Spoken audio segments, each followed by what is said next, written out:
नमस्कार, मैं मनीष कुमार सूर्यवंशी और आप देख रहे हैं वीर सूर्या टाइम्स। इस समय मैं लौनी के मूवी म्यूजिक हॉल में हूँ और मेरे साथ जो विकास प्रजापति जी हैं, जो आज दी बंगाल फाइल जो फिल्म है वो सभी को दिखाने लाए हैं। मैं उनसे बात करता हूँ। सर, इस जो दी बंगाल फाइल में क्या सीखने को मिला और क्या अच्छा लगा आपको? नमस्कार सर, मैं सभी साथियों को नमस्कार, जय श्री राम। इस पिक्चर से हमें यही देखने के लिए मिला कि हमसे इतिहास के बारे में हमें बहुत सारी जानकारी मिली, जो कि हमारी आज की युवा पीढ़ी है जिन्हें कि बहुत से इतिहास की चीज़ों के बारे में नहीं पता है। तो इसमें इतिहास के बारे में हमें बताया गया कि भाई हमारे हिंदुओं के साथ कितना अत्याचार हुआ, हमारा कैसे पार्टीशन हुआ।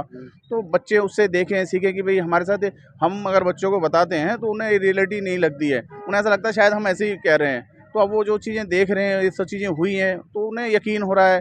तो यही चाहते हैं कि सबको सब चीज़ें पता चल रही हैं और आगे भी बहुत सारी ऐसी मूवीज़ बनी हुई हैं हमारी।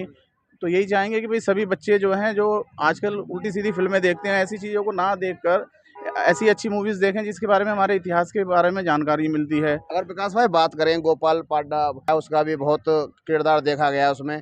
इस तरह के लोग और समाज में होने चाहिए। बिल्कुल होने चाहिए और हैं भी, लेकिन उसमें भी दिक्कतें ऐसी हैं कि हमारे ऐसे बहुत सारे साथी हैं जो अपने हिंदुत्व के लिए, अपनी संस्कृति को बचाने के लिए बहुत से काम कर रहे हैं, लेकिन उन्हें सपोर्ट नहीं मिल पाती।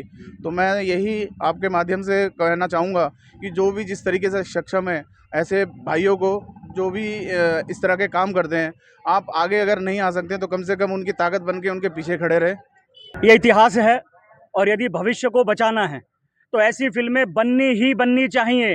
ये वो सच है जिसको बरसों से छुपाया गया था। मैं धन्यवाद करता हूं विवेक अग्निहोत्री जी का और उनकी पूरी टीम का। उन्होंने उस कड़वे सच को आज दुनिया के सामने लेकर आए हैं। माताएं बहनें चित्कार रही हैं इस फिल्म को देखकर, रो रही हैं। सोचो उस टाइम उन लोगों पर क्या बीता होगा जिन्होंने इस त्रासदी को सहन करा है। डायरेक्ट एक्शन, नो आखिरी राइट्स, पता भी नहीं था लोगों को। इस फिल्म के माध्यम से आज लोग बात सर्च कर रहे हैं। मैं कहता हूं यदि ऐसी फिल्में बनेंगी तो लोग सच्चाई को जानेंगे और ऐसी फिल्में बननी ही बननी चाहिए। मुझे तकलीफ होती है कि जब ऐसी फिल्मों का विरोध होता है, जब सैयारा जैसी फिल्मों को लोग हाउसफुल करके देखते हैं और ऐसी फिल्मों को देखने के लोग घरों से बाहर नहीं निकलते, मुझे तकलीफ होती है। आज मैं अपने इन साथियों को लेकर आया इस फिल्म को दिखाने के लिए। मैंने कहा चलो मैं इस फिल्म को आप लोगों को दिखाऊंगा।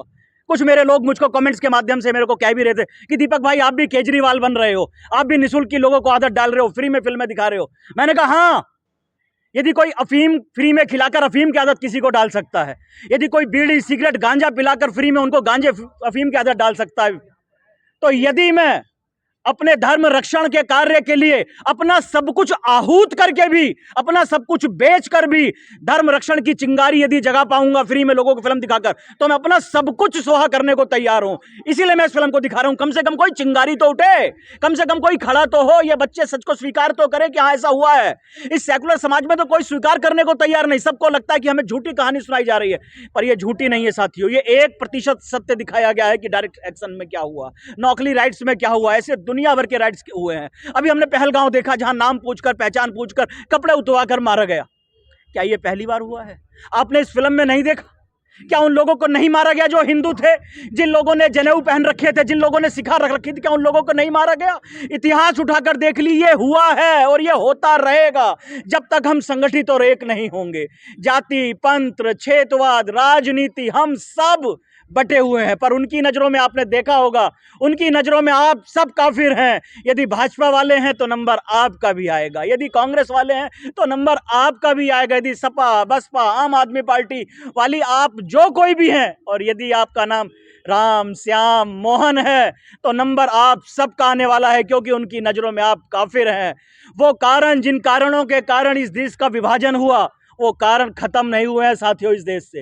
वो कारण आज भी इस देश के अंदर हैं और बहुत ताकतवर हो चुके हैं। शायद 1947 से ताकतवर वो आज कारण हो चुके हैं।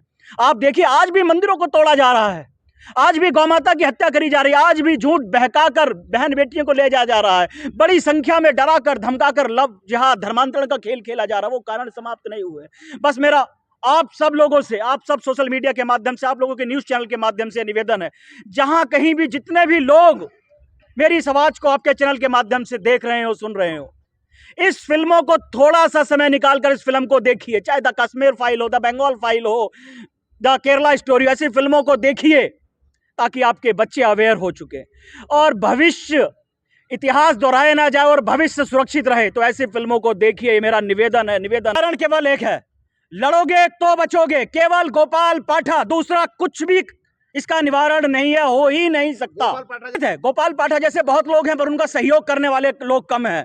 यदि साथ देना शुरू करोगे तो 1 लाख गोपाल पाठा देश भर में से तैयार होंगे और हैं, पर आज उनका साथ देने वाला कोई नहीं है। अभी कुछ समय पहले एक कश्मीर फाइल फिल्म आई थी, उन्होंने कहा सत्ता बेशक तुम्हारी हो पर सिस्टम तो हमारा है। आपकी बात 100% सत्य है। सिस्टम आज उनका है। सिस्टम बदलने के लिए हमें अपने युवाओं को वहां भेजना होगा, बड़ी संख्या में आज अपने युवाओं को भेजना होगा। आज हमारा सिस्टम उनके हाथों में पहुंच चुका है, आज हमारा व्यापार उनके हाथों में, आज हमारा एजुकेशन सिस्टम उनके हाथों में है, आज हमारा IAS IPS स्कूल सब कुछ आज उनके हाथों में। आज यदि हमें एक सब्जी भी लेने जाए, बाल भी कटवाने जाए, तो उनके पास जाना पड़ता है। तो धीरे धीरे करके हमारा व्यापार, हमारा एजुकेशन सिस्टम, हमारा सब कुछ उनके हाथों में जा रहा है। तो हमें अपने सिस्टम को सबसे पहले अपने कब्जे में लेना होगा। देखिए, कहीं ना कहीं हमें इसकी तह तक जाना होगा, क्योंकि हमारे घरों में, या जो कहें गांधी जी के द्वारा जो अहिंसा का बीज बोया गया, अहिंसा नहीं उसे कायरता कहेंगे। अहिंसा हमारी संस्कृति सिखाती है, पर हमारी संस्कृति कायरता नहीं सिखाती है। तो जो सिखाई गई कायरता, कहीं ना कहीं जो युवाओं को जिस तरह से और वर्तमान समय के फिल्मों के माध्यम से जिस तरह से उन्हें धकेला गया इस चीज़ में, कि वो इसी चीज़ में उलझे रहे कि बस अपना खाया पिया पहनना, अपने फ्रेंड्स बना लिए, उन्हें इसी तरफ धकेला गया। उन्हें शिक्षा ही नहीं मिली कि धर्म के लिए क्या करना चाहिए, कि संस्कृति कैसे बचेगी हमारी, आखिर राष्ट्र के लिए भी हमारा कोई कर्तव्य बनता है। तो कहीं ना कहीं ये हमारी भी कमी है, ये हमारी पहले की पीढ़ियों की भी कहीं कमी रही कि हम ही नहीं सिखा पाए। इसलिए आज भी समय है, अभी भी बहुत गई थोड़ी रही, थोड़ी भी अब जाए। अभी भी समय है कि हम अपनी आने वाली पीढ़ी को कम से कम कुछ सिखा कर जाएं, ताकि कहीं ना कहीं जिस तरह से हमने देखा भूतकाल में ब्राह्मणों को जो ग्रंथ सिखाए जाते हैं उनको जला दिया गया, कहीं ना कहीं पीढ़ी दर पीढ़ी आगे बढ़ाते रहे। तो आज ये आवश्यक है कि हम बच्चों को सिखा कर जाएं कि कहीं ना कहीं वो संस्कृति का बीज हमारे बीच मौजूद रहे। ताकि संघर्ष हो या अत्याचार का विरोध हो, वो हमारी संस्कृति सिखाती है। कायरता नहीं सिखाई है हमारी संस्कृति ने, अहिंसा सिखाई है, कायरता नहीं सिखाई है। इसलिए व्यक्ति अगर अकेला भी खड़ा हो, कोई लड़की अगर आप पीड़ित भी हैं अगर लव जिहाद से, तो आपका कर्तव्य बनता है कि आप अपने हक के लिए लड़ें, आप अत्याचार के विरुद्ध खड़ी हो। ऐसा ना कि आप चुपचाप घर में बैठ जाएं, आप लड़े, कोई साथ नहीं देगा, आप अपनी लड़ाई खुद लड़िए। भारती बनर्जी जो एक प्रतीकात्मक दिखाया गया, नाम क्यों रखा गया भारती, और भारती का नाम बदलकर क्या किया गया, आयशा रखा गया, नाम रखा गया ना, वो यही दिखाया गया, यही मैसेज दिया गया कि किस तरह से मजहब के आधार पर माँ भारती को, जो सनातन संस्कृति सनातन धर्म जहाँ से प्रारंभ हुआ, उस भारती माँ को आयशा किस तरह से बनाया गया, किस तरह से उनके सपने हैं आयशा बनाने के।